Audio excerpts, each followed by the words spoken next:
लाडक्या बहिणींनो जय शिवराय। तर बऱ्याच लाडक्या बहिणींनी आपल्या YouTube चॅनलवरील काही व्हिडिओमध्ये कमेंट केल्या आहेत की सर आमचे पती एक्सपायर झालेत किंवा माझे वडील एक्सपायर झालेत, तर आता ही केवायसी करायची कशी?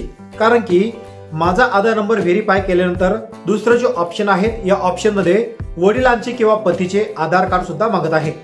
मग आता ही केवायसी करण्यासाठी हा प्रॉब्लेम येत आहे, तर हा प्रॉब्लेम सॉल्व्ह कसा करायचा?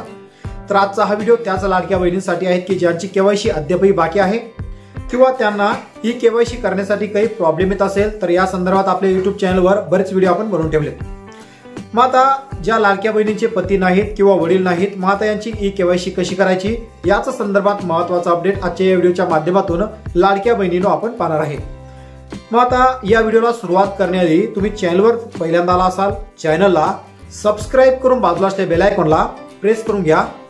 आपल्या या YouTube चॅनलवर शेतीविषयक योजना असेल, शासकीय संदर्भ योजना असेल, याचे व्हिडिओ सर्वात आधी दाखवण्याचं काम आपल्या या YouTube चॅनलच्या माध्यमातून केलं जातं आणि सर्वात महत्त्वाचा मुद्दा म्हणजे ते संपूर्णतः फ्रीमध्ये केलं जातं।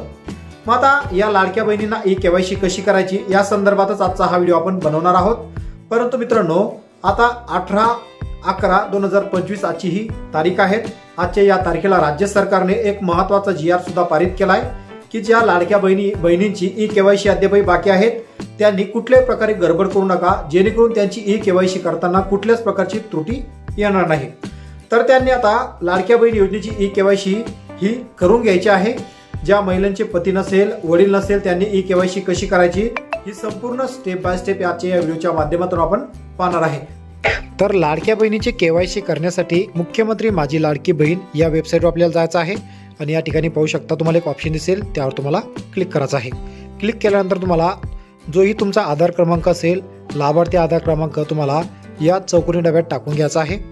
चौकोनी डब्यात जो आधार क्रमांक तुम्ही टाकला त्यानंतर खाली एक कॅप्चा कोडचा ऑप्शन तुम्हाला दिसत असेल, त्या ठिकाणी कॅप्चा कोड टाकायचा आहे आणि खाली मी सहमत आहे या बटनावर क्लिक करून OTP पाठवा यावर तुम्हाला क्लिक करायचं आहे।